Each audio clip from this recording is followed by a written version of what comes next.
জুলাই সনদ ও গণভোট ইস্যুতে বিরোধীরা যে ভাষায় কথা বলছেন তা ঠিক নয় মন্তব্য ফখরুলের। ৫ আগস্ট ঘিরে নাশকতার সক্ষমতা নেই নিষিদ্ধ আওয়ামী লীগের, বললেন স্বরাষ্ট্রমন্ত্রী। আওয়ামী লীগের এত মরদ আছে বলে তো আমার মনে হয় না। একে তো নিষিদ্ধ ঘোষিত দল, তারা মাঝে মধ্যে বিদেশ থেকে উকি দিচ্ছে, এর বেশি তোরা তো দেখি না। গণতন্ত্রকে প্রাতিষ্ঠানিক রূপ দিতে হলে, কার্যকর করতে হলে বিরোধী দলকে সবচেয়ে বড় ভূমিকা পালন করতে হবে। তারা অবশ্যই সমালোচনা করবেন, অবশ্যই তারা বিরোধিতা করবেন।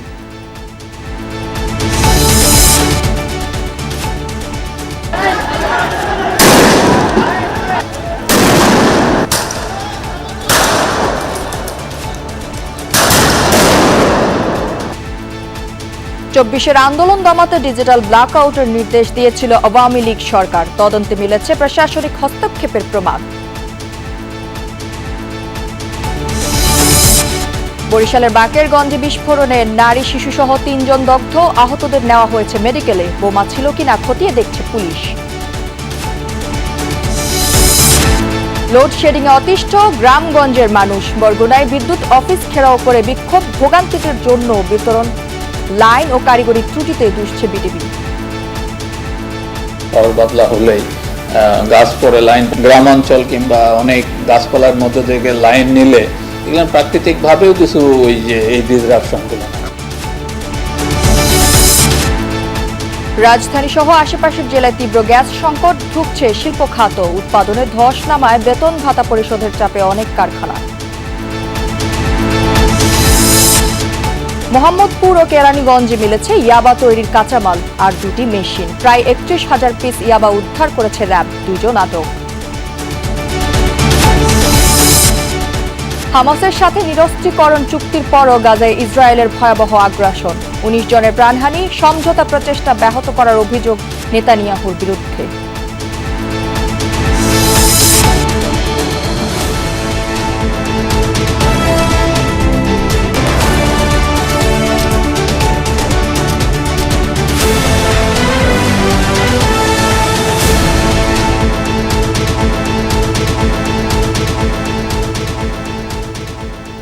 আমন্ত্রণ সবাইকে দুপুরে বাংলাদেশে। আপনাদের সাথে আমি আছি রাহেলা জ্যোতি।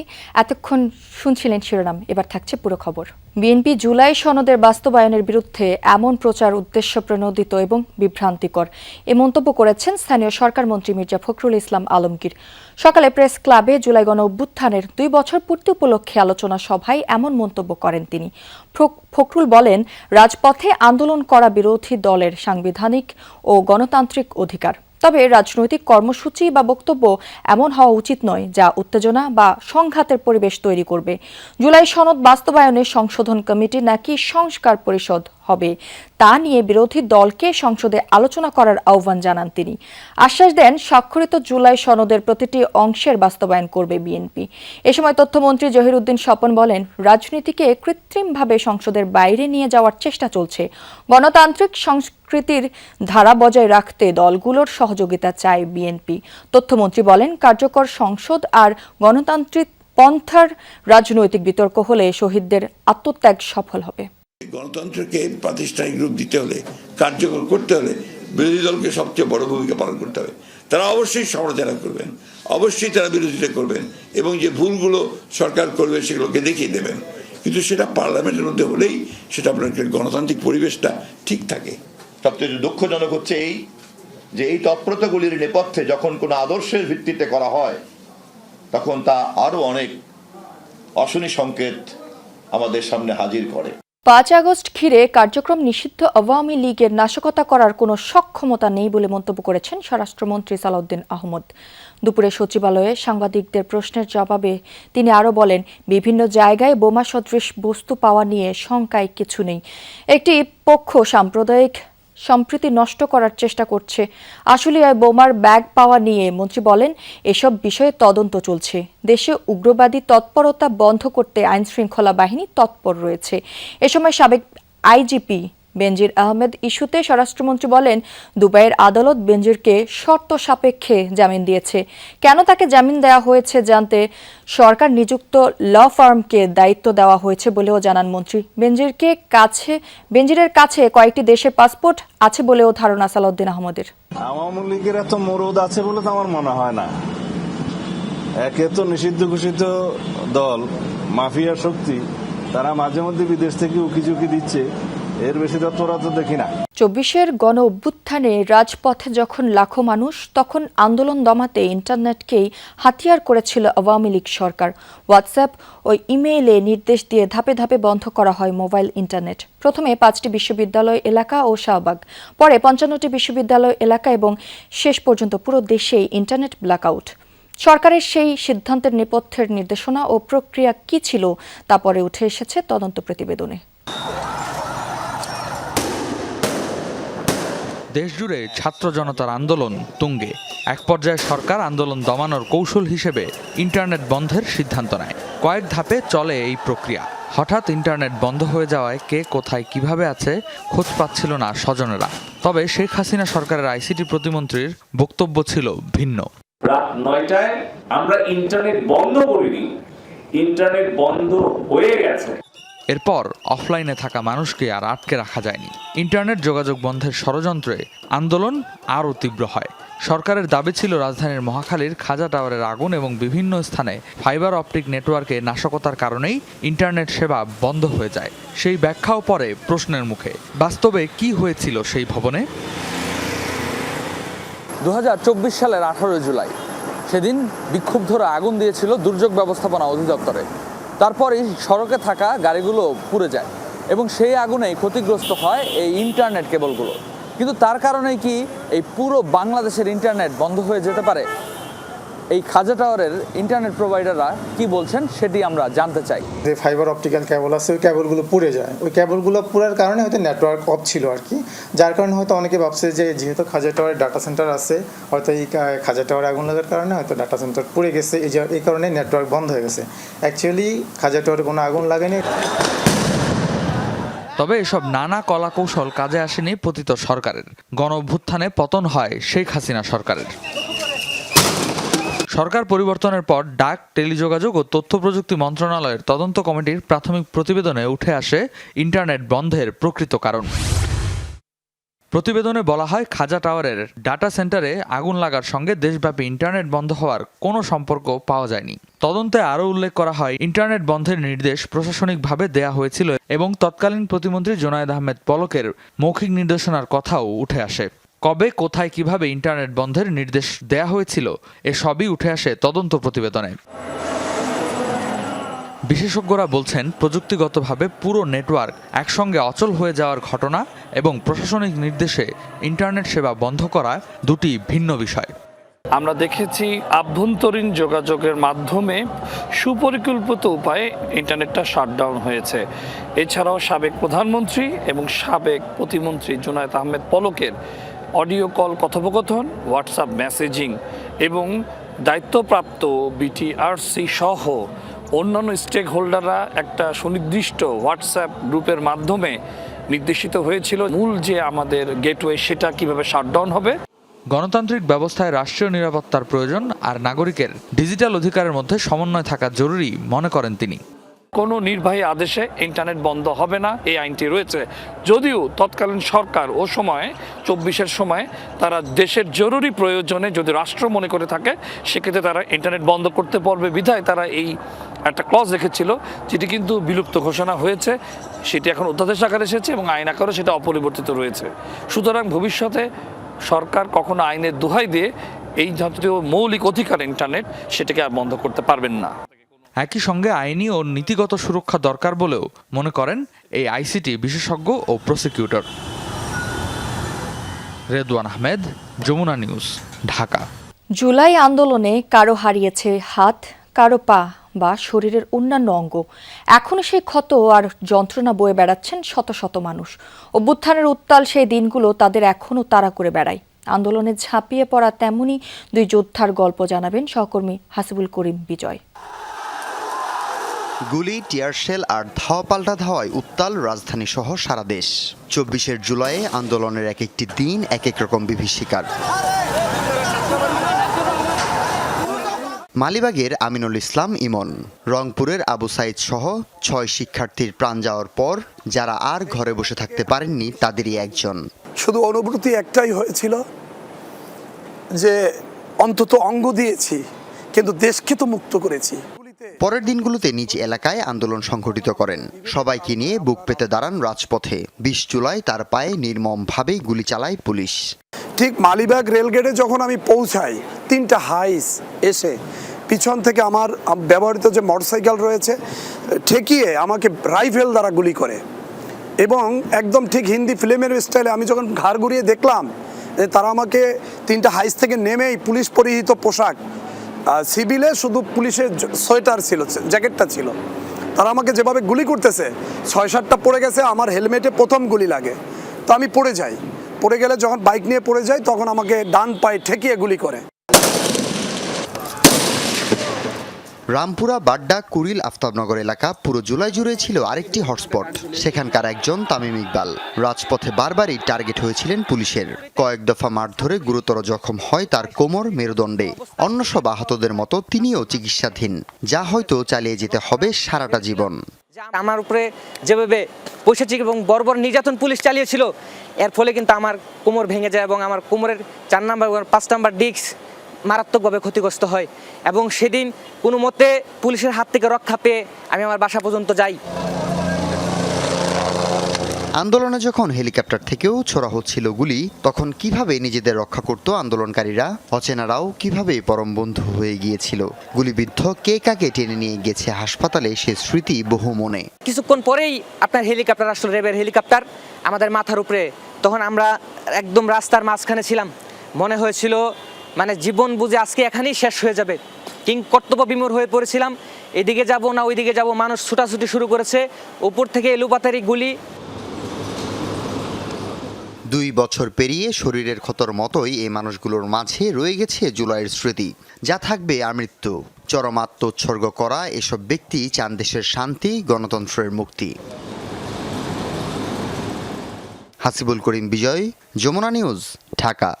নিজেদের আশেপাশের পরিবেশ পরিষ্কার পরিচ্ছন্ন রাখতে সবাইকে সচেতন হওয়ার আহ্বান জানিয়েছেন প্রধানমন্ত্রী তারেক রহমান। সকালে এক ভিডিও বার্তায় তিনি বলেন, দেশ আমাদের সকলের, সবাই মিলে ছোট ছোট প্রচেষ্টার মাধ্যমেই দেশের জন্য বড় কিছু করতে সক্ষম হওয়া সম্ভব। আমরা যদি আজকে থেকে প্রত্যেকে সচেতন হই, আমাদের হাতের আবর্জনা বা ব্যবহৃত আবর্জনা যদি নির্দিষ্ট জায়গায় সুন্দরভাবে আমরা গুছিয়ে ফেলি, তাহলে ধীরে ধীরে হয়তো আমরা আমাদের এই বাংলাদেশটাকে আবর্জনা মুক্ত করতে পারবো, সুন্দর একটি পরিবেশ গড়ে তুলতে পারবো। দেশটা তো আমাদের সকলের। আমরা সকলে মিলে যদি চেষ্টা করি, সকলে মিলে যদি একটু একটু করে করি, তাহলে আমরা বড় কিছু করতে সক্ষম হব। বরিশালের বাকেরগঞ্জে বিস্ফোরণে নারী, শিশুসহ 3 জন দগ্ধ হয়েছেন। বোমা সদৃশ কোনো কিছু থেকেই এই বিস্ফোরণ কিনা তা খতিয়ে দেখা হচ্ছে বলে জানিয়েছে পুলিশ। সকাল 6টার দিকে উপজেলার ভরপাশা ইউনিয়নের দুধলম গ্রামে এই ঘটনা ঘটে। স্থানীয়রা জানায়, শাহ আলম হাওলাদারের বাড়ির পাশে রাখা বালু ভর্তি একটি বস্তার মধ্যে হঠাৎ বিকট শব্দে বিস্ফোরণ ঘটে। এ সময় কাছাকাছি থাকা শাহ আলমের স্ত্রী, মেয়ে ও নাতি দগ্ধ হন। শরীরে আগুন ধরে যাওয়ায় প্রাণ বাঁচাতে বাড়ির সামনের নদীতে ঝাঁপ দেন তারা। স্থানীয়রা উদ্ধার করে তাদেরকে উপজেলা স্বাস্থ্য কমপ্লেক্সে নিয়ে যায়। পরে উন্নত চিকিৎসার জন্য পাঠানো হয় শেরেবাংলা মেডিকেলে। খবর পেয়ে ঘটনাস্থলে গিয়ে আলামত সংগ্রহ করে পুলিশ। এ ঘটনায় তদন্ত চলছে বলে জানিয়েছেন কর্মকর্তারা। স্থানীয়দের ধারণা, বালু ভর্তি বস্তার মধ্যে বোমা রাখা ছিল। আমরা আরও একটু বিস্তারিত জানব। বরিশাল শেরেবাংলা মেডিকেল থেকে যুক্ত হচ্ছেন সহকর্মী কাউসার হোসেন। কাউসার, দগ্ধদের অবস্থা এখন কেমন, সেখানকার বিস্তারিত একটু জানাবেন। জ্যোতি, যে 3 জন দগ্ধ হয়েছে 3 জনকেই বরিশাল শেরেবাংলা মেডিকেল কলেজ হাসপাতালে ভর্তি করা হয়েছে। এর মধ্যে হনুফা, এবং তাকে কিছুক্ষণ আগে এই জায়গা থেকে নিয়ে যাওয়া হয়েছে বার্ন ইউনিটে, এবং এখানে ভর্তি আছেন তার মেয়ে লিজা, এবং 5 তলায় ভর্তি আছেন ফাইম, এবং এখানে প্রশাসনের কর্মকর্তারাও আছেন, বরিশাল গোয়েন্দা পুলিশের কর্মকর্তারা আছেন। তারা জানিয়েছেন যে এই ঘটনাটি তারা পুঙ্খানুপুঙ্খানুভাবে তদন্ত করছেন, এবং তাদের সাথে যারা আহত হয়েছেন তাদের সাথে কারো পারিবারিক দ্বন্দ্ব আছে কিনা সেই বিষয়টিও খতিয়ে দেখা হচ্ছে, এবং রাজনৈতিক কোনো সম্পৃক্ততা আছে কিনা। কারণ এখানে যারা আসলে ভর্তি হয়েছেন তাদের বিষয়ে প্রাথমিকভাবে পুলিশরা জানিয়েছেন যে তাদের কোনো রাজনৈতিক সম্পৃক্ততা পাওয়া যায়নি, তবে সেটি খতিয়ে দেখা হচ্ছে, এবং পারিবারিক কোনো দ্বন্দ্ব আছে কিনা, জমিজমা কোনো দ্বন্দ্ব আছে কিনা সেটি বলা হচ্ছে। এবং প্রশাসনের কাছ থেকে যেমনটা জানা গেছে, তারা জানিয়েছেন যে সকালে যখন তারা উঠেছিলেন এবং তাদের বাসার আঙিনায় বালুর বস্তার মধ্য থেকে আসলে এই বিস্ফোরণের ঘটনা ঘটে এবং তাৎক্ষণিকই কিন্তু 3 জনে আহত হয়। কিন্তু এখন পর্যন্ত আসলে তারা নিশ্চিত করতে পারেননি আসলে ককটেলের বিস্ফোরণ হয়েছে নাকি বোমা বা অন্য কোনো বিষয়। তবে পুলিশ জানিয়েছে যে তারা বিষয়টি খতিয়ে দেখছেন এবং যত দ্রুত সম্ভব এই ঘটনার সাথে যদি কেউ জড়িত থাকে বা যারা এই বোমা সদৃশ বস্তু সেখানে রেখেছেন তাদেরকে খুঁজে বের করার চেষ্টা করছেন এবং একটি মামলা দায়েরের প্রস্তুতি চলছে এবং মামলার এবং এখানে যারা ভর্তি হয়েছেন তার মধ্যে গুরুতর আহত হয়েছেন ফাহিম, 5ম শ্রেণীর ছাত্র। তাকে কিন্তু এর মধ্যে অপারেশন থিয়েটারে নেওয়া হয়েছে। তবে চিকিৎসকরা জানিয়েছেন যে 3 জনের মধ্যে কেউই গুরুতর নয় এবং তারা শঙ্কামুক্ত আছেন, চিকিৎসায় তারা সুস্থ হয়ে উঠবেন। এবং হঠাৎ করে বাকেরগঞ্জের মতো জায়গায় বা বাকেরগঞ্জের প্রত্যন্ত অঞ্চলে এই বিস্ফোরণের ঘটনাটাকে কিন্তু প্রশাসন একটি গুরুত্বের সাথেই দেখছেন, যেখানে কয়েকদিন আগে রাজধানী ঢাকায়ও বোমা উদ্ধার হয়েছে। তাই এটা কোনো পরিকল্পিত সহিংসতা কিনা বা কোনো ধরনের নাশকতার চেষ্টা কিনা সেটি আসলে প্রশাসনের পক্ষ থেকে তদন্ত করা হচ্ছে এবং তারা জানিয়েছেন যে খুব শিগগিরই যারা এর সাথে জড়িত বা কোনো শত্রুতা করে রেখেছেন কিনা বা কোনো নাশকতার পরিকল্পনা কিনা সেটি তারা খুব শিগগিরই বের করে ফেলতে পারবেন এবং প্রশাসন সেই কাজটি করছেন বলে জানানো হয়েছে। জ্যোতি। কাউসার, আপনাকে ধন্যবাদ। গ্রামগঞ্জে লোডশেডিংয়ে অতিষ্ঠ সাধারণ মানুষ। বেশ কিছু জেলায় বিদ্যুতের নিত্য আসা যাওয়ায় ব্যাহত হচ্ছে স্বাভাবিক জনজীবন। ভুক্তভোগীরা বলছেন দিনের কাজ রাতের ঘুম, শিক্ষার্থীদের পড়াশোনার পাশাপাশি ব্যবসা বাণিজ্যও ব্যাহত হচ্ছে লোডশেডিংয়ে। যদিও বিদ্যুৎ উন্নয়ন বোর্ড পিডিবি বলছে চাহিদা ও উৎপাদনের মধ্যে পার্থক্য নেই, তাই সামনের দিনগুলোতে লোডশেডিংয়ের আশঙ্কা করছেন না পিডিবি চেয়ারম্যান। তবে বিতরণ লাইন ও কারিগরি ত্রুটির কারণে কোথাও কোথাও সংকট হচ্ছে বলে স্বীকার করেন তিনি। ক্যালেন্ডারে আষাঢ় মাস মানে ভরা বর্ষাকাল, বৃষ্টিও হচ্ছে মাঝে মাঝে, আবার অনেক জায়গায় কড়া রোদ, কখনো কখনো তীব্র তাপদাহ। এ অবস্থায় পিক আওয়ারে বিদ্যুতের চাহিদা 15,500 মেগাওয়াটের মতো। সরকারি হিসেব বলছে উৎপাদনও কাছাকাছি, তার মানে উৎপাদন আর চাহিদার পার্থক্য নেই। যদিও বাস্তবতা ভিন্ন। যেমন কুষ্টিয়ার কথাই ধরা যাক, স্থানীয়রা বলছেন বিদ্যুতের নিয়মিত আসা যাওয়া রুটিন এখানে। একই অবস্থা উত্তরের জেলা নাটোরের বিভিন্ন উপজেলায়, এমনকি দিনরাতের অর্ধেক সময় বিদ্যুৎ থাকে কিনা সে প্রশ্ন তুলেছেন কেউ কেউ। 24 ঘন্টার ভিতরে মনে করেন 15 বার বা 12 বার 15 বার 16 বার যাওয়াতে থাকে, বাইরে বাইরে করে। বেশিরভাগ সময় থাকছে না, প্লাস হচ্ছে আপনার রাতে থাকছে না কারেন্টটা। এই সমস্যা কবে সমাধান হবে আল্লাহ পাক জানে, সরকার জানে। কি করার, বিল তো আমরা ঠিক মতোই দিই, বিল তো আমি সমস্যা দেখাইনি। এ অবস্থায় স্বাভাবিকভাবেই ব্যাহত হচ্ছে দৈনন্দিন জীবন। ব্যবসা বাণিজ্য, দোকানপাট, বেচাকেনা থেকে শুরু করে নাওয়া খাওয়া ঘুম, ব্যাহত হচ্ছে সবকিছুই। ভুক্তভোগীদের চাওয়া এ অবস্থার পরিবর্তন। প্রচুর গরম, দোকানপাটে ব্যবসা বাণিজ্য নাই, ফ্রিজ চালাতে পারছে না। আমাদের যে শিক্ষার্থী আছে তাদের পড়ালেখা খুব বেশি ডিস্টার্ব হচ্ছে। বেশিরভাগ মানুষের মনে করেন টিউবওয়েল নাই, এখন সব মোটরের সব সিস্টেম। মনে করেন মোটর চালু করতে পারে না এমন টাইমে কারেন্ট থেকে। আমার 2 মোটর জ্বলে গেছে ভাই কারেন্টের সমস্যায়। ব্যবসা বাণিজ্য করতে খুব কষ্ট হইতেছে, কারণ আইসক্রিম গুলো গিয়ে ঠান্ডা কোল্ড ড্রিঙ্ক বিক্রি করতে পারতেছি না। বাড়ি যা আরামের জন্য যাই, একটা ঘুমা খাওয়া দাওয়া করে একটা ঘুম পারবে, সেই ঘুমটাই যদি না পাতে পারে তাহলে কারেন্টের আমাদের প্রয়োজন নাই। গত কয়েকদিনের নিম্নচাপে ব্যাহত হচ্ছে আমদানি করা এলএনজি সরবরাহ। আবার কয়লাবাহী জাহাজ খালাসেও ঝামেলার খবর আছে। যদিও এসব কারণে জ্বালানি সংকটে বিদ্যুতের উৎপাদন ব্যাহত হয়নি এখনো। ফুয়েল রিজার্ভ যেভাবে আছে, কয়লা বলেন, তারপরে আমাদের তেল বলেন, কিংবা আমরা গ্যাস থেকে যদি এপিসিডির প্রবলেমটা ওভারকাম হয়ে যায়, আমি আশা করি না যে ব্যাপক কোনো কিছু হবে। যে সিস্টেমগত কারণে অল্প এই 2 জায়গায় কিছু হয়তো একটু ঘাটতি থেকে যাবে, বাট এটা আমরা অতিরিক্ত ভাবেই এই ইঞ্জিনগুলো চালায়, এটা কতটা সহনীয় পর্যায়ে রাখা যায় আমরা চেষ্টা করব। প্রশ্ন আসে, তাহলে গ্রামে গঞ্জে এত লোডশেডিং কেন? এর জন্য ঝড় বৃষ্টি আর বিতরণের কারিগরি ত্রুটিকে দোষলেন পিডিবি প্রধান। কিছু তো সমস্যা আছে, অনেক লম্বা লম্বা লাইন আছে। একটু এখন তো জানেন একটু ঝড় বাদলার সময় একটু ঝড় বাদলা হলেই গাছ পড়ে লাইন, গ্রামাঞ্চল কিংবা অনেক গাছপালার মধ্যে থেকে লাইন নিলে এগুলো প্রাকৃতিকভাবেও কিছু ওই যে এই ডিসরাপশনগুলো না। সরকার বলছে লোডশেডিংয়ের ক্ষেত্রে শহর ও গ্রামে বৈষম্য হবে না, যদিও রাজধানী ঢাকা সহ বড় শহরগুলোতে ভোগান্তি নেই বললেই চলে। মাহফুজ মিশু, যমুনা নিউজ, ঢাকা। ঘন ঘন লোডশেডিং বন্ধ করা সহ 7 দফা দাবিতে বরগুনায় বিদ্যুৎ অফিস ঘেরাও কর্মসূচি পালিত হয়েছে। সকালে প্রেস ক্লাব চত্বর থেকে জেলা নাগরিক অধিকার সংরক্ষণ কমিটির ব্যানারে বিক্ষোভ মিছিল বের করা হয়। শহরের প্রধান সড়ক ঘুরে পাওয়ার ডিস্ট্রিবিউশন অফিসের সামনে গিয়ে শেষ হয় মিছিলটি। পরে সেখানে ঘেরাও কর্মসূচি পালন করেন বিক্ষোভকারীরা। এ সময় বক্তারা বলেন, ঘন ঘন লোডশেডিংয়ের কারণে জনজীবন অতিষ্ঠ হয়ে পড়েছে, ব্যাহত হচ্ছে শিক্ষার্থীদের পড়ালেখা।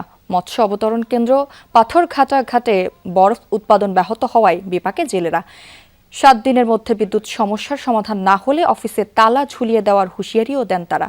পরে প্রধানমন্ত্রী বরাবর স্মারক লিপি দেন বিক্ষোভকারীরা। আগামী 7 দিন আমরা দেখব, 7 দিন পরে আমরা বৃহত্তর কর্মসূচি দেব। দরকার হয় আমরা অফিসগুলোতে তালা মেরে বন্ধ করে দেব। তারপরেও আমরা বরগুনার দাবি আমরা আদায় করে ছাড়ব। বরগুনা জেলাতে যতটুকু বিদ্যুৎ প্রয়োজন সেই বিদ্যুৎ এখানে দিয়ে তারপর তারা অন্যত্র বিদ্যুৎ নিয়ে যাক।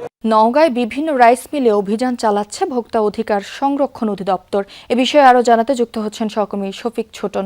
শফিক, অভিযানে কোনো অনিয়ম মিলল কিনা, কর্মকর্তারা কি বলছেন এ বিষয়ে আমাদেরকে বিস্তারিত জানাবেন। জ্যোতি, আজকে সকাল থেকেই ভোক্তা অধিকার সংরক্ষণ অধিদপ্তরের কর্মকর্তা, খাদ্য বিভাগ এবং কৃষি বিপণন অধিদপ্তর এই 3টি প্রতিষ্ঠানের সমন্বয়ে নওগাঁয় বিভিন্ন বড় বড় যেসব রাইস মিল আছে সেগুলোতে অভিযান শুরু করে এবং এই মুহূর্তে আসলে একটি অনেক বড় রাইস মিলে তারা অভিযান করছে। ইতিমধ্যেই বেশ কিছু অনিয়ম তারা খুঁজে পেয়েছে রাইস মিলগুলোতে।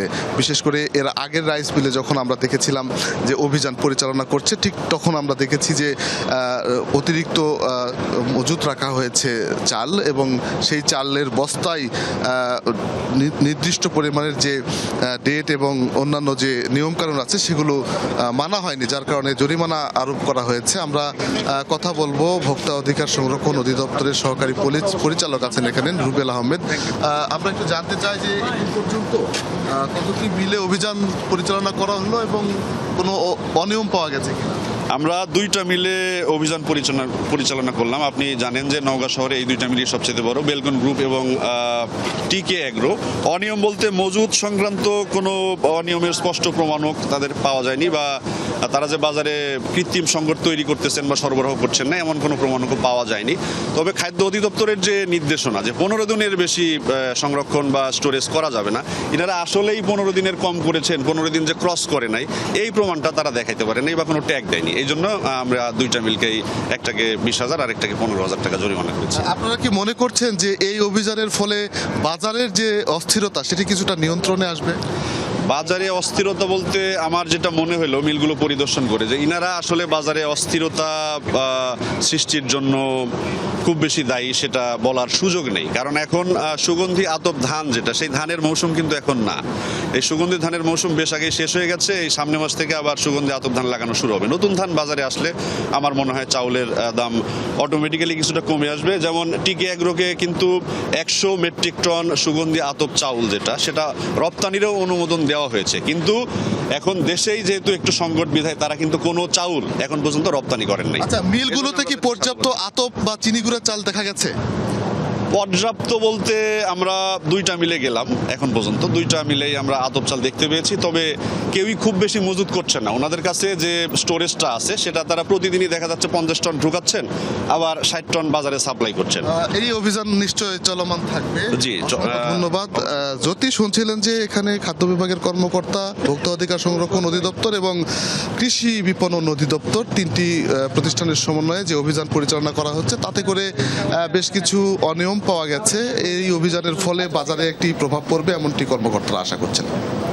শফিক, আপনার মাধ্যমে বিস্তারিত জানলাম, ধন্যবাদ আপনাকে। ঢাকা ও আশেপাশের জেলা সহ দেশের বিভিন্ন স্থানে দিন দিন বাড়ছে গ্যাসের সংকট। চাপ কমে যাওয়ায় সিএনজি পরিবহন, শিল্প কারখানা ও আবাসিক গ্রাহকদের পোহাতে হচ্ছে ভোগান্তি।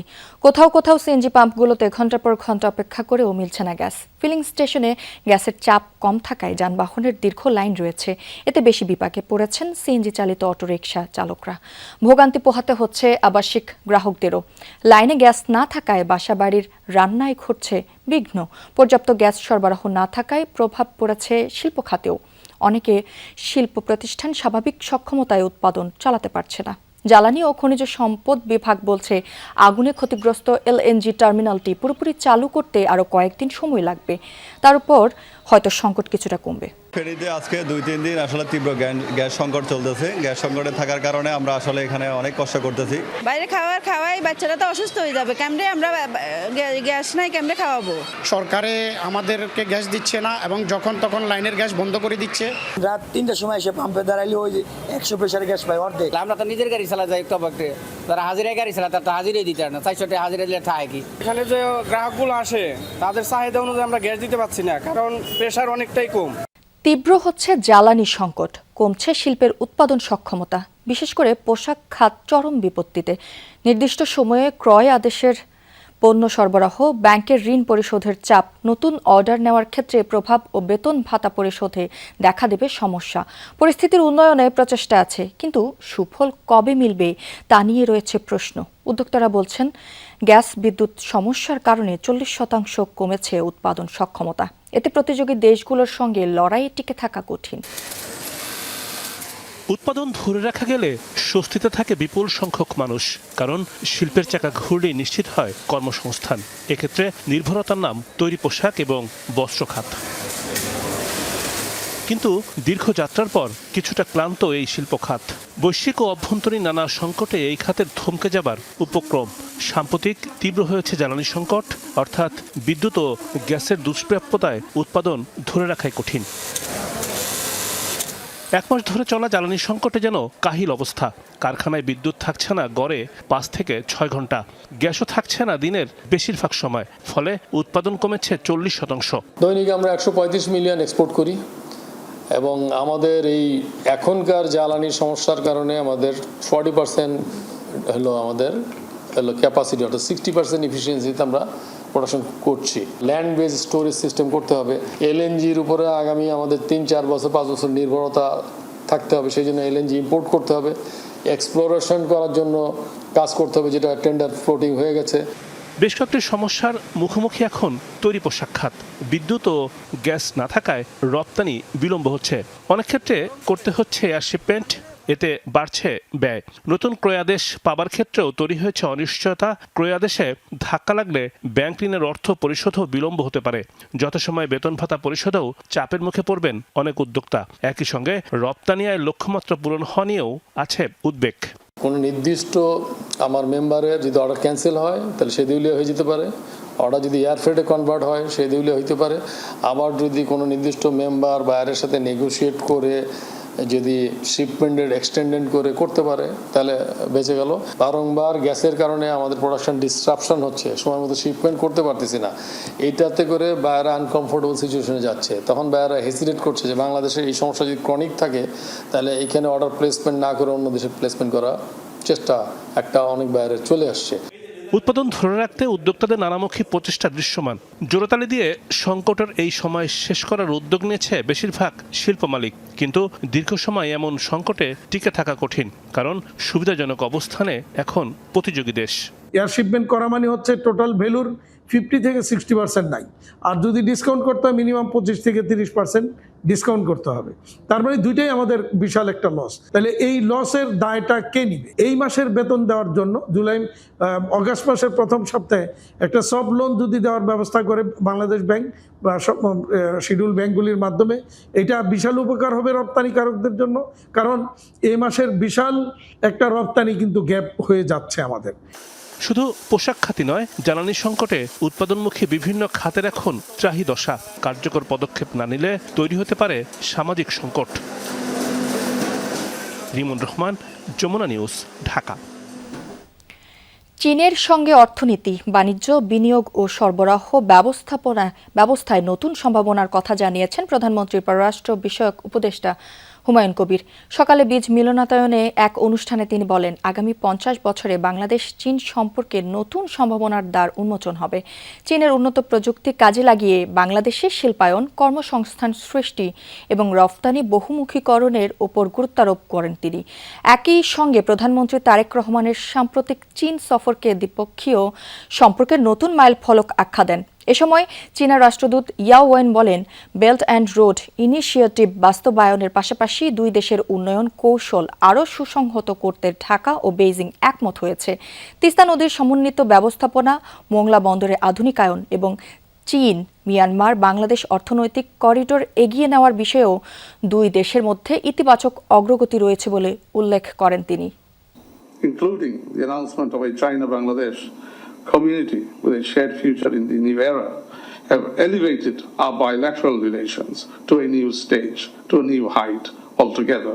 It is a good opportunity for us to share with each other your understanding and your suggestions how to enhance our cooperation and to bring more benefits to both our peoples and how to enhance our capacity in governance. রাজধানীর মোহাম্মদপুর এবং ঢাকা জেলার কেরানীগঞ্জ থেকে ইয়াবা তৈরির কাঁচামাল সহ দুইজনকে আটক করেছে র্যাব। রোববার দিনভর অভিযান চালিয়ে তাদের আটক করা হয়। র্যাবের দাবি, আটককৃত নাসির দীর্ঘদিন ধরে কেরানীগঞ্জ এলাকায় কেমিক্যাল ব্যবসার আড়ালে ইয়াবা উৎপাদন করে বিভিন্ন স্থানে বিক্রি করত। অভিযানকালে ইয়াবা তৈরির 2টি মেশিন, 17 কেজি ইয়াবা তৈরির কাঁচামাল জব্দ করা হয়। তবে জব্দকৃত কাঁচামালগুলো কোনো পরীক্ষা ছাড়াই আটককৃত ব্যক্তির স্বীকারোক্তির ভিত্তিতে ইয়াবা তৈরির কাঁচামাল বলে দাবি করেন কর্মকর্তারা। একই অভিযানে প্রায় 31,000 পিস ইয়াবা সহ আরও একজনকে আটক করা হয়। একদম স্পেসিফিক গোয়েন্দা তথ্য ছিল আমাদের কাছে, অর্থাৎ এই মুহূর্তে কি কি ছিল এটা আমরা ল্যাব টেস্টের পরে আপনাদের জানাতে পারবো। নাসির নিজেই ইয়াবা কেমিস্ট, ইয়াবা ডিলার, এবং সে আমাদের কাছে এ পর্যন্ত অনেকের নাম বলেছে। আমরা আপনাদের কাছে এটা রিভিল করতে পারবো না। আমরা পরবর্তী যে ফলো আমাদের অভিযান, সেখানে আমরা এগুলো তাদেরকে গ্রেপ্তারের পর আপনাদের জানাবো। আর্মি ইন্টারন্যাশনাল ইসলামিক ইনস্টিটিউটের উদ্বোধন করেছেন সেনাপ্রধান জেনারেল ওয়াকারুজ্জামান। সকালে রাজধানীর জলসিঁড়ি আবাসন প্রকল্পে ছিল বর্ণাঢ্য আয়োজন। অনুষ্ঠানে তিনি বলেন, এই প্রতিষ্ঠানের উদ্দেশ্য ইসলামিক মূল্যবোধ এবং আধুনিক শিক্ষার সংমিশ্রণে একটি শিক্ষা ব্যবস্থা গড়ে তোলা, যা ভবিষ্যতে একটি নৈতিক ও সুশৃঙ্খল জাতি গঠনে ভূমিকা রাখবে। ক্যামব্রিজ কারিকুলাম অনুযায়ী সাজানো হয়েছে প্রতিষ্ঠানটির ইংরেজি মাধ্যম। সেনাপ্রধানের প্রত্যাশা, মূল্যবোধ ভিত্তিক শিক্ষার এই প্রতিষ্ঠান শিক্ষার্থীদের আন্তর্জাতিক মানসম্পন্ন শিক্ষায় সমৃদ্ধ করবে। এ সময় ভিডিও টেলিকনফারেন্সের মাধ্যমে বরিশাল, সাভার, বগুড়া, সিলেট, চট্টগ্রাম, কুমিল্লা ও যশোরে আরও 7টি আর্মি ইন্টারন্যাশনাল ইসলামিক ইনস্টিটিউটের ভিত্তিপ্রস্তর স্থাপন করেন সেনাপ্রধান জেনারেল ওয়াকারুজ্জামান। সুস্থ সমাজ, ইসলামিক সমাজ আমরা চাচ্ছি এই এডুকেশন সিস্টেমের মাধ্যমে। আমি মনে করি যে এইভাবে যদি আমরা এডুকেশন ইনস্টিটিউশনগুলোকে গড়ে তুলি, তাহলে আমরা একটা এডুকেশন সিস্টেম পাবো যেখানে ইসলামিক ভ্যালুসগুলো থাকবে, মডার্ন এডুকেশন থাকবে, সোসাইটি লাভবান হবে। চট্টগ্রাম বন্দরের নিউ মুরিং কন্টেইনার টার্মিনাল সহ যে কোনো টার্মিনাল বিদেশিদের কাছে ইজারা না দেওয়ার দাবিতে বন্দর অভিমুখে পদযাত্রা করেছে বন্দর রক্ষা কমিটি। সকালে নগরীর আগ্রাবাদ মোড় থেকে শুরু হয় পদযাত্রা। বারেক বিল্ডিং মোড়ে পৌঁছালে তাদের আটকে দেয় পুলিশ। এর আগে একই দাবিতে আগ্রাবাদ মোড়ে বিক্ষোভ সমাবেশ করে সংগঠনটি। দাবি আদায়ে আগামী 15 আগস্ট নগরীতে নাগরিক কনভেনশনের ঘোষণা দেন তারা। শ্রমিক নেতারা বলেন, স্বয়ংসম্পূর্ণ বন্দর কোনোভাবেই কোনো বিদেশি প্রতিষ্ঠানের কাছে তুলে দেওয়া যাবে না। বিদেশি প্রতিষ্ঠান আসলে বন্দরের পাশে থাকা ইপিজেড, ইস্টার্ন রিফাইনারি সহ গুরুত্বপূর্ণ প্রতিষ্ঠান ও স্থাপনাগুলো নিরাপত্তা ঝুঁকিতে পড়বে বলেও দাবি করেন তারা। এর আগেও একই দাবিতে নানা কর্মসূচি পালন করেছে সংগঠনটি। আমাদের আন্দোলন চলবে। আমরা সরকারের কাছে আমাদের বক্তব্য উপস্থাপন করছি, যেটি বাংলাদেশের নৌবাহিনীর মাধ্যমে বাংলাদেশের ব্যবস্থাপনায় এটা চালু রাখা। একটা মানুষের হৃৎপিণ্ড যদি নষ্ট হয়ে যায়, ওই মানুষ আর জীবিত থাকতে পারে না। সুতরাং চট্টগ্রাম বন্দর যদি কোনো কারণে বিদেশি বা দেশি কোনো লুটেরার কাছে চলে যায়, তাহলে বাংলাদেশ তার পথ হারাবে। এই আন্দোলন মাফিয়া থেকে মুক্ত করা পর্যন্ত আমরা চালিয়ে যাব। জুলাই গণ অভ্যুত্থানের কৃতিত্ব এককভাবে কারো নয়, এটি সব রাজনৈতিক দল, ছাত্র জনতা ও সাধারণ মানুষের সম্মিলিত প্রয়াসের ফল। এ মন্তব্য করেছেন বিএনপির সিনিয়র যুগ্ম মহাসচিব রুহুল কবির রিজভী। দুপুরে বিএমইউতে জুলাইয়ে নার্সদের অবদান শীর্ষক আলোচনা সভায় তিনি আরও বলেন, শেখ হাসিনা পতন না হলে জুলাই আন্দোলন সফল হতো না। আন্দোলন ব্যর্থ হলে অনেককেই ফাঁসির মঞ্চে দাঁড়াতে হতো। জুলাই গণ অভ্যুত্থান দীর্ঘ 17 বছরের আন্দোলন সংগ্রামের চূড়ান্ত বিস্ফোরণ ছিল বলেও মন্তব্য করেন রিজভী। এনসিপি নেতাদের শেখ হাসিনার রাজনৈতিক সংস্কৃতি বা পথ অনুসরণ না করার আহ্বান জানান তিনি। মতভেদ থাকলেও রাজনৈতিক ভাষা ও আচরণ গণতান্ত্রিক ও শালীন রাখার তাগিদও দেন রিজভী। এ সময় প্রধানমন্ত্রীর রাজনৈতিক সহকারী রাশেদ খান বলেন, এনসিপি জামায়াতের মস্তিষ্ক দ্বারা পরিচালিত হচ্ছে। ফেসবুকে সরকার গঠন করা গেলেও রাষ্ট্র পরিচালনা করা যায় না বলেও মন্তব্য করেন তিনি। মুক্ত কণ্ঠে কথা বলতে চেয়েছে, স্বাধীনভাবে কথা বলতে চেয়েছে, নির্ভয়ে কথা বলতে চেয়েছে। এই কারণেই ফরাসি বিপ্লব আর জুলাই বিপ্লবের মধ্যে খুব একটা পার্থক্য নাই। নাগরিক স্বাধীনতার জন্যই এই বিপ্লবগুলি হয়েছিল। জামাত ইসলাম কতটুকু যোগ্য এবং পরিপক্ক দল, তাদের এমপিদের পারফরমেন্স দেখেন নাই?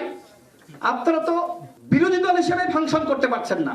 আগামী 10 বছর আপাতত বিরোধী দলে থেকে যোগ্যতা অর্জন করেন, এরপরে জনগণ ভেবে দেখবে।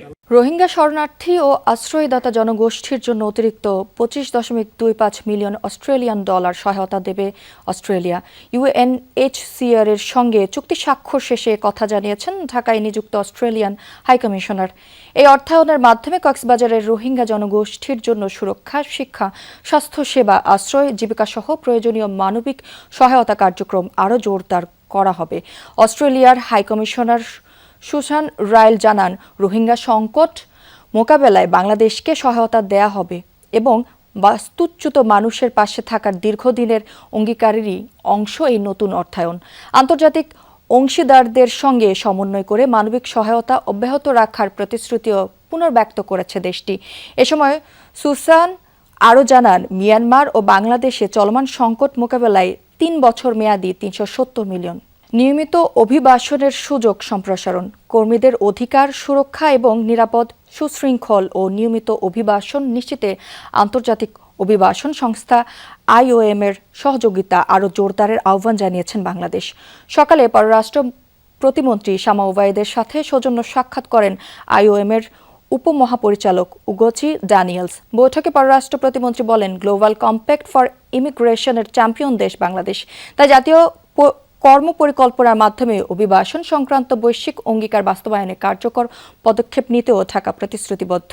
নিয়মিত অভিবাসনের পথ সম্প্রসারণ, অনিয়মিত অভিবাসন প্রতিরোধ, নৈতিক নিয়োগ ব্যবস্থা নিশ্চিতকরণ এবং আন্তর্জাতিক শ্রম বাজারের চাহিদা অনুযায়ী দক্ষ জনশক্তি গড়ে তুলতে IOM এর সহযোগিতা কামনা করেন শামা ওবায়েদ। পাশাপাশি স্বাস্থ্যসেবা, পরিচর্যা ও কৃষি সহ বিভিন্ন খাতে দক্ষ বাংলাদেশি কর্মীদের জন্য আন্তর্জাতিক শ্রম বাজারে নতুন সুযোগ সৃষ্টি এবং ট্যালেন্ট পার্টনারশিপ গড়ে তোলার উপর আরোপ করেন। গাজায় আবারও নৃশংসতার নজির তৈরি করে চলেছে ইসরায়েল।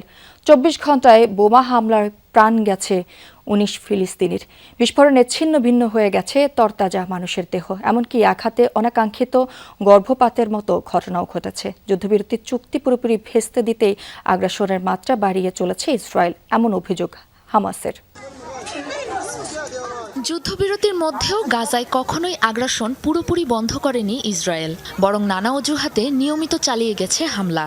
এবার যখন চুক্তির দ্বিতীয় ধাপ বাস্তবায়নের তোড়জোড় চলছে, তখন আবারও উন্মত্ত হয়ে উঠেছে IDF। ইসরায়েলি বাহিনীর নারকীয়তার শিকার শিশু থেকে বৃদ্ধ সব বয়সের ফিলিস্তিনি। রোববারও টার্গেট হয়েছে গাজা সিটি, খান ইউনিস এবং দের আল বালার বিভিন্ন এলাকা। বিস্ফোরণে গর্ভপাতের মতো নৃশংসতার সাক্ষীও হয়েছে উপত্যকা। বিদ্যুৎ ছিল না, পুরো এলাকা অন্ধকার ছিল। আমরা সকালে এখানে কাজ করতে এসে শিশুটির মরদেহ দেখতে পাই। মায়ের পেট থেকে ছিটকে বের হয়ে এসেছে। তার মায়ের মরদেহের অর্ধেক অংশ বহু কষ্টে টেনে বের করি। বাবার অবস্থাও একই রকম ছিল, সবাই টুকরো টুকরো হয়ে গেছে। হামলার উদ্দেশ্য যুদ্ধবিরতি চুক্তি ভেস্তে দেওয়া। রোববার এক বিবৃতিতে এমন অভিযোগ করেছে ফিলিস্তিনি স্বাধীনতাকামী সংগঠন হামাস। ইসরায়েলের নাশকতা বন্ধে মধ্যস্থতাকারী দেশগুলোকে এগিয়ে আসার আহ্বান জানায় স্বাধীনতাকামী সংগঠনটি। ইসরায়েলের কর্মকাণ্ডের নিন্দা জানিয়েছে অন্যতম প্রধান মধ্যস্থতাকারী তুরস্ক। বিবৃতিতে দেশটির পররাষ্ট্র মন্ত্রণালয় অভিযোগ করে, শান্তি প্রতিষ্ঠার কোনো ইচ্ছাই নেই ইসরায়েলি প্রধানমন্ত্রী বেনিয়ামিন নেতানিয়াহুর। পুরো মধ্যপ্রাচ্যকে যুদ্ধক্ষেত্রে পরিণত করতে চান তিনি।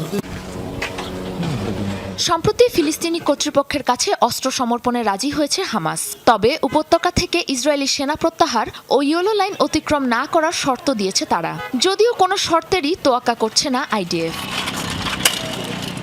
সাবরিনা নুসরাত, যমুনা নিউজ।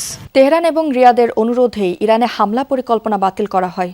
এরই ফলশ্রুতিতে সোমবার ইরানের সাথে আলোচনায় বসছে যুক্তরাষ্ট্র, এমনটি জানিয়েছেন স্বয়ং মার্কিন প্রেসিডেন্ট ডোনাল্ড ট্রাম্প। হরমুজ প্রণালী এবং ইরানের পরমাণু কর্মসূচি নিয়ে আরেকটি চুক্তি হতে পারে বলেও আভাস দেন তিনি, যদিও মার্কিন প্রেসিডেন্টের এমন দাবি উড়িয়ে দিয়েছে ইরান। তেহরান বলছে হরমুজ নিয়ে কোনো ছাড় দেবে না। গেল সপ্তাহে শেষ নাগাদ কমে আসে ইরান যুক্তরাষ্ট্রের হামলা পাল্টা হামলার পরিধি। রোববার ইরানে হামলা স্থগিতের ঘোষণা আসে মার্কিন প্রেসিডেন্টের তরফ থেকে। এই অবস্থায় এয়ারফোর্স ওয়ানে নতুন বার্তা দিলেন ডোনাল্ড ট্রাম্প। সাংবাদিকদের বলেন, আলোচনার মাধ্যমে সমাধানের পথ খোঁজা হবে। একই সাথে দাবি করেন, ইরানের বিরুদ্ধে দ্বিতীয় বিশ্বযুদ্ধের পর সবচেয়ে বড় সামরিক হামলা চালানোর প্রস্তুতি ছিল যুক্তরাষ্ট্রের। তবে ইরান, সৌদি আরব এবং সংযুক্ত আরব আমিরাতের অনুরোধে সে হামলা স্থগিত করা হয়েছে। সৌদি আরব, ইরান এবং আরব আমিরাত আমাকে অনুরোধ জানিয়েছিল হামলা থেকে বিরত থাকতে। আমাদের পরিকল্পনা ছিল ইরানে সবচেয়ে বড় এবং কঠোর হামলা চালানোর, কিন্তু সেই পরিকল্পনা থেকে সরে এসেছি। তাদের সাথে আলোচনাতেও বসতে চলেছি। আশা করছি হরমুজ এবং পরমাণু ইস্যুতে সমঝোতায় পৌঁছানো সম্ভব হবে।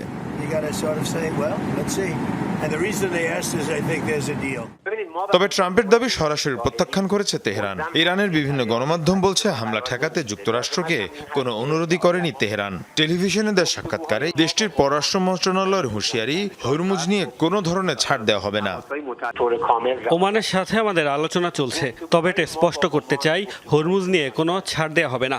এই অঞ্চলের নিরাপত্তা এবং জাহাজ চলাচলে যেন অন্য কোনো পক্ষ বাধা সৃষ্টি করতে না পারে, সেই বিষয়ে আমরা সর্বোচ্চ সতর্কাবস্থায় রয়েছি।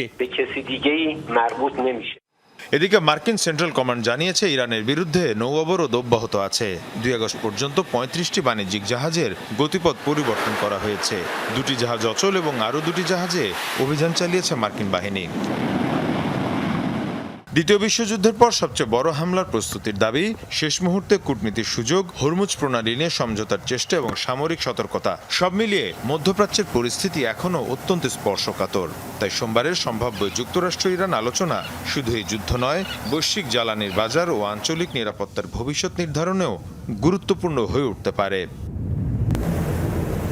মীর মুশফিকা হাসান, যমুনা নিউজ। সেপ্টেম্বর থেকে স্কুল ও কলেজ পর্যায়ে prime minister gold cup football প্রতিযোগিতা শুরু হবে বলে জানিয়েছেন প্রধানমন্ত্রীর শিক্ষা উপদেষ্টা মাহাদি আমিন। দুপুরে সচিবালয়ে prime minister gold cup football নিয়ে ব্রিফিংয়ে তিনি জানান, ষষ্ঠ থেকে দ্বাদশ শ্রেণীর প্রায় 50,000 শিক্ষা প্রতিষ্ঠান এই টুর্নামেন্টে অংশগ্রহণ করবে। সারা বাংলাদেশে তৃণমূল পর্যায়ে খেলোয়াড় তৈরি করাই সরকারের লক্ষ্য বলে জানান মাহাদি আমিন। বলেন, এর মাধ্যমে ক্রীড়া সংস্কৃতির সম্মেলন ঘটবে ও সৃজনশীলতা বৃদ্ধি পাবে। আমরা চাই দেশ জুড়ে একটা উৎসবমুখর পরিবেশ সৃষ্টি হোক, যেটা মাননীয় প্রধানমন্ত্রী সবসময় বলে এসছেন যে আগামী শিক্ষা ব্যবস্থা হবে সেরকম, যেখানে আমাদের শিক্ষার্থীদের ভেতর মেধা, মননশীলতা এবং সৃজনশীলতা বহিঃপ্রকাশ ঘটবে। ক্রীড়া মন্ত্রণালয়, সংস্কৃতি মন্ত্রণালয় এবং শিক্ষা মন্ত্রণালয় একযোগে দেশব্যাপী বেশ কিছু অনুষ্ঠান এবং প্রতিযোগিতা সারা বছরব্যাপী আয়োজন করবে।